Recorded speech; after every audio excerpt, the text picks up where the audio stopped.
अमिताभ बच्चन जो कि आज 79 साल के हैं, पर जब भी किसी फिल्म में नज़र आते हैं तो सारे फिल्म क्रिटिक्स का यही कहना होता है कि ये आदमी टैलेंट से इस कदर भरा हुआ है कि आज 50 साल इंडस्ट्री में बिताने के बाद भी वो हर फिल्म के ज़रिए दर्शकों को एक नया अनुभव, अपना एक नया रूप दे रहे हैं और इसी के चलते उन्हें आज सदी के महानायक का तमगा हासिल है। बच्चन की इस अपार सफलता के पीछे कई लोग भाग्य को जिम्मेदार ठहराते हैं और कई लोग कनेक्शंस को, लेकिन आज के इस बेहद ही दिलचस्प वीडियो में हम आपसे साझा करेंगे अमिताभ बच्चन के काम के प्रति डेडिकेशन और उनके संघर्ष को, क्योंकि भाग्य जैसी बातों में हम यकीन नहीं रखते। तो फिर आप चैनल को सब्सक्राइब करके वीडियो को पूरा देखते रहिए। अब क्या करूं मौसी, मेरा तो दिल ही कुछ ऐसा है। पढ़ने लिखने के दौरान अमिताभ बच्चन स्कूल कॉलेज में होने वाले प्लेज में भी हिस्सा लेते थे और पढ़ाई में टॉप होने के साथ खासकर उन्हें विज्ञान में दिलचस्पी थी, जिसके चलते वो वैज्ञानिक बनने की इच्छा भी पालने लगे थे। लेकिन बाद में दिल्ली के किरोड़ीमल कॉलेज से स्नातक होने के बाद जब उन्होंने दिल्ली में ही नौकरी करनी चाहिए तो वे वहाँ नौकरी पाने में असफल रहे। हालांकि बचपन के दिनों में अमिताभ बच्चन ने पायलट बनने का सपना भी देखा था, लेकिन वो सपना महज बच्चों वाला सपना था।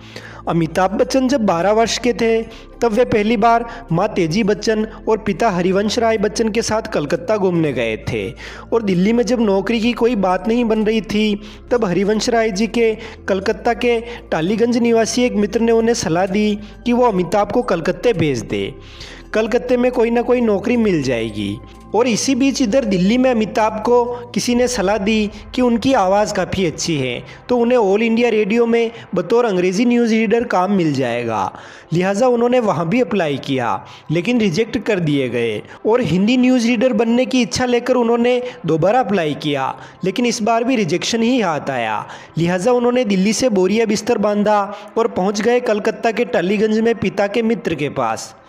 और वहाँ जाने के कुछ ही समय बाद उन्हें कोयले का धंधा करने वाली एक प्राइवेट कंपनी बर्ड एंड हिल्जर्स में बतौर एग्जीक्यूटिव 500 रुपये मासिक वेतन में नौकरी मिल गई।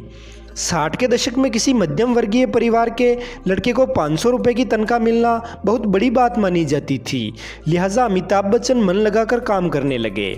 लगभग 5 से 6 साल कलकत्ते में गुजारने के दौरान बिग बी ने बर्ड एंड हिल्जर्स नामक इस कंपनी को छोड़कर ब्लेकर्स नामक दूसरी कंपनी ज्वाइन कर ली। इनका काम अच्छा था तो इन्हें लगातार प्रमोशंस भी मिलते रहे और इनके कलकत्ता पहुंचने के 2-2.5 साल बाद इनके छोटे भाई अजिताभ ने भी इन्हें ज्वाइन कर लिया। नौकरी के साथ दोनों भाई बंगाली सिनेमा देखते थे और बाद में इन्होंने वहाँ के प्राइवेट सेक्टर में काम करने वाले कुछ कर्मचारियों द्वारा चलाई जाने वाली द एमेचर्स नामक एक नाटक कंपनी भी ज्वाइन कर ली। नाटक मंडली में शुरुआत में इधर उधर का काम करने के बाद इन्होंने कुछ प्लेज में अभिनय भी किया और इसी दौरान इनकी एक्टिंग में दिलचस्पी बढ़ी। शुरुआत में तो अमिताभ और अजिताभ दोनों हिंदी सिनेमा के आलोचक रहे, लेकिन बाद में तो खुद अजिताभ ने कलकत्ता के विभिन्न स्थानों पर अमिताभ बच्चन की तस्वीरें ली और उन्हें बम्बई के अलग अलग स्टूडियोज़ में भेजा। साल 1968 आते आते अमिताभ बच्चन की सैलरी 500 से बढ़कर 1680 रुपये हो गई, जो कि समय के हिसाब से बहुत ही अच्छी थी।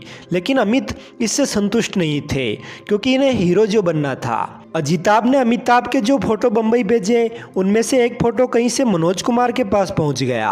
मनोज कुमार उन दिनों फिल्म यादगार बना रहे थे, इसलिए यादगार के एक सपोर्टिंग रोल के लिए मनोज कुमार ने अमिताभ बच्चन को बम्बई का बुलावा भेजा और इस बुलावे से अमिताभ बच्चन इस दुविधा में पड़ गए कि 1680 की नौकरी करें या नौकरी छोड़ बम्बई फिल्मों में जाएं।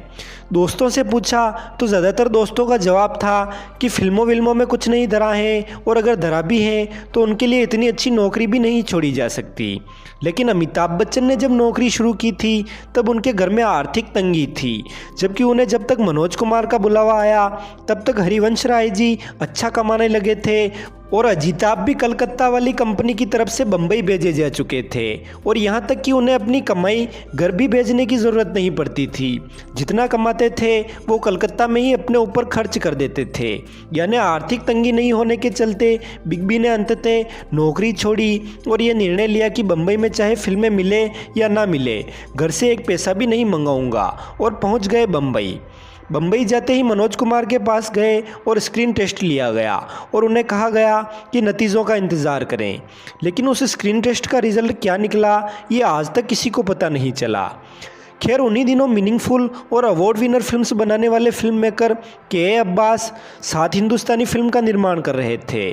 सात हिंदुस्तानी के एक मुस्लिम चरित्र के लिए उन्होंने टीनू आनंद को साइन किया था, लेकिन टीनू आनंद को एक्टिंग के बजाय डायरेक्शन में ज़्यादा रुचि थी, इसलिए वो ये फिल्म छोड़कर सत्यजीत रे या शायद बिमल रॉय को असिस्ट करने चले गए। और उन्हीं दिनों वो अजिताभ द्वारा ली गई फ़ोटो मॉडल नीला गुप्ता ने के अब्बास को दिखाई।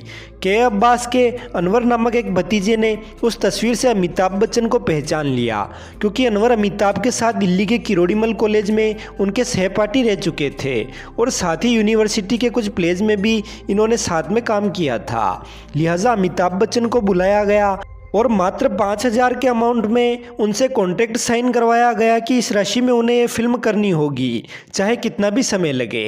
कॉन्ट्रैक्ट साइन करवाते समय के अब्बास को पता चला कि अमिताभ कवि हरिवंश राय बच्चन के बेटे हैं, लिहाजा उन्होंने कवि बच्चन से भी इसकी इजाज़त ले ली।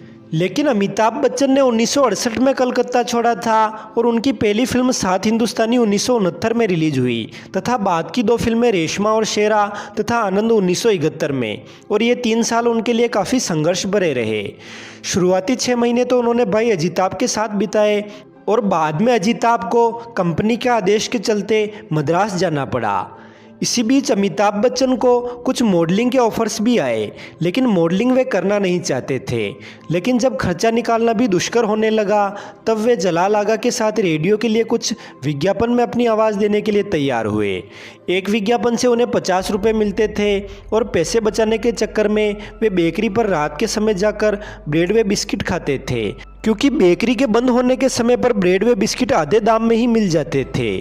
अजिताभ के मद्रास चले जाने के बाद अमित जी कुछ दिनों तक कवि बच्चन की एक परिचित के यहाँ रहे, लेकिन वहाँ से फिल्म स्टूडियोज़ दूर पड़ते थे, लिहाजा बाद में उन्होंने महमूद के घर में शरण ली।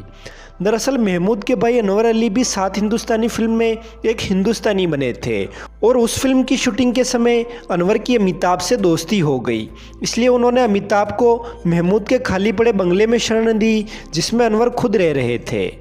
सात हिंदुस्तानी बड़ी मुश्किलों से बनकर तैयार हुई और हिट या फ्लॉप तो दूर की बात, लेकिन ये रिलीज़ हो गई, वही बड़ी बात है। सात हिंदुस्तानी के बाद तेजी बच्चन और इंदिरा गांधी के शामिल प्रयासों से अमित जी ने दूसरी फिल्म साइन की रेशमा और शेरा। लेकिन कोई फिल्म साइन करवा सकता है, एक्टिंग तो एक्टर को ही करनी होगी। और जब रेशमा और शेरा के लंबे चौड़े डायलॉग्स अमिताभ बच्चन को दिए गए तो वे कैमरे के सामने उन्हें सही से बोल ही नहीं पाए और तंग आकर सुनील दत्त ने अमिताभ बच्चन के कैरेक्टर को गूंगा कर दिया। अमिताभ बच्चन की शुरुआती फिल्म्स में उनकी सबसे अच्छी एक्टिंग जिसमें देखने को मिली वो थी आनंद। आनंद में उनका किरदार अंतर्मुखी था और क्योंकि अमिताभ बच्चन खुद अंतर्मुखी हैं इसलिए वो इसे अच्छे से निभा गए। आनंद के लिए ऋषिकेश मुखर्जी से अमिताभ बच्चन की मुलाकात के अब्बास ने करवाई थी और आनंद ही वो पहली फिल्म थी जिसके जरिए लोगों के बीच अमिताभ बच्चन को थोड़ी बहुत पहचान मिली। लेकिन संघर्ष अभी भी बाकी था। बॉम्बे टू गोवा और परवाना, इन फिल्म्स में अमिताभ बच्चन को डांस करना था और डांस से बच्चन का 36 का आंकड़ा था।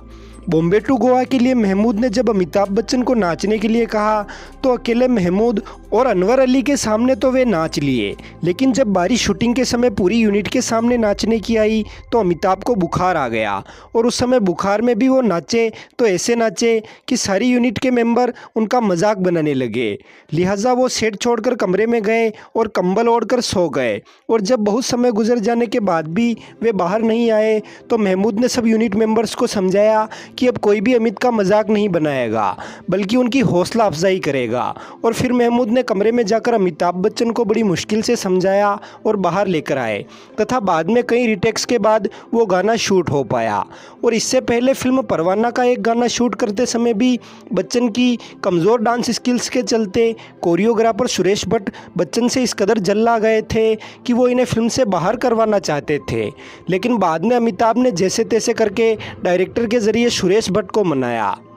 शुरुआत में कोई हीरोइन भी इनके साथ काम करने को तैयार नहीं होती थी। रेखा तक ने बच्चन के साथ काम करने से मना कर दिया था और 1973 की जंजीर से पहले अमिताभ 12 फिल्मों में नजर आए थे, जिनमें से 2-4 को छोड़ दिया जाए तो सभी में ये लीड रोल कर रहे थे।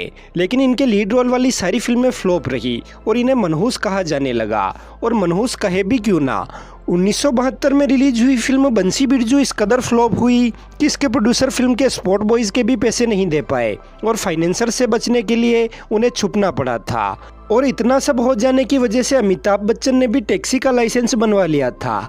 सोचा काम अच्छा है, मर्जी का भी है और पैसे भी अच्छे मिल जाएंगे। लेकिन फिर इनकी जोली में जंजीर फिल्म आई और इतिहास बदल गया। हालांकि अमिताभ बच्चन का संघर्ष जंजीर के बाद भी जारी रहा और इसका सबसे बड़ा एग्जाम्पल 90s का वो दौर है जब अमिताभ बच्चन फिर से सड़क पर आ गए थे। लेकिन इन्होंने हार नहीं मानी और केबीसी होस्ट करके कई फिल्मी सितारों को टीवी शो होस्ट करना सिखा दिया। कौन बनेगा महाकरोड़पति। और आज 80 साल की उम्र में भी वे अपने फैंस का भरपूर मनोरंजन कर रहे हैं। खैर, आपके अमिताभ बच्चन को लेकर क्या विचार हैं, कमेंट कर हमें ज़रूर बताएं। ये वीडियो पसंद आए तो इसे लाइक करें, शेयर करें। चैनल पर नए हो तो चैनल को सब्सक्राइब कर बेल आइकॉन पर ऑल का ऑप्शन चुन लें ताकि हर नई वीडियो आपके पास सबसे पहले पहुंच सके। धन्यवाद।